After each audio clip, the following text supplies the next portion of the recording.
বাবা এই নাও তোমার জন্য টিফিন। ও হ্যালো আন্টি, তুমি এখানে কি করছো আমার বাবার চেয়ারে? তুমি কি জানো আমার বাবা এখানকার ম্যানেজার? আরে তোমাকে দেখে তো গরিব মনে হচ্ছে, এই চেয়ারে বসার তোমাকে সাহস কে দিল? তুমি নিশ্চয়ই এখানকার পিয়ন হবে, ওঠো এখান থেকে ওঠো। বাবা বাবা এই গরিব আন্টিটাকে উঠতে বলো না, দেখো না তোমার চেয়ারে বসে আছে। আচ্ছা, ও আপনার মেয়ে? হ্যাঁ হ্যাঁ হ্যাঁ ম্যাডাম, হ্যাঁ ওইটা আমারই মেয়ে। আমায় ক্ষমা করো মা, আমি জানতাম না যে তুমি এই অফিসের ম্যানেজারের মেয়ে। I am really sorry. এবার জেনে গেছো তো আমার বাবার চেয়ার নোংরা করছো কেন? সরো এখান থেকে। ডোন্ট ওয়ারি মা, আমি তোমার বাবার চেয়ার নোংরা করছি না। আসলে আমি তোমার বাবার ল্যাপটপে একটু পড়াশোনা করছিলাম, সামনে আমার এক্সাম তো তাই। মিথ্যে বলো না, নিশ্চয়ই তুমি ওখানে বসে চ্যাটিং করছিলে।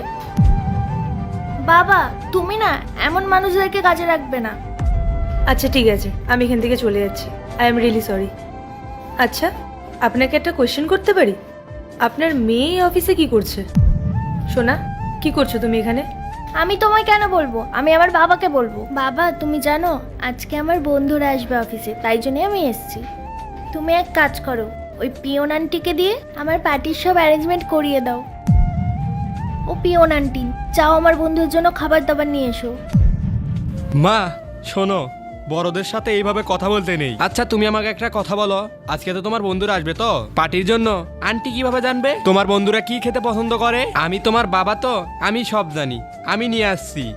এরপর কি হলো সেইটা দেখার আগে এই দুইটা ছবির ভিতর থেকে যে কোনো একটা ছবিকে ভালোবেসে থাকলে ভিডিওতে লাইক করে চ্যানেলটি সাবস্ক্রাইব করে দাও। আর যদি না করো তাহলে আমি বুঝবো তোমরা ছবি দুইটাকে ভালোবাসো না। আর কমেন্টে লিখে যাও আমিন। আন্টি যেতে হবে না, ঠিক আছে মা? তুমি একটা কাজ করো, তুমি এখানে দাঁড়াও আর আন্টি নেক্সট পার্ট চাইলে কমেন্ট করো।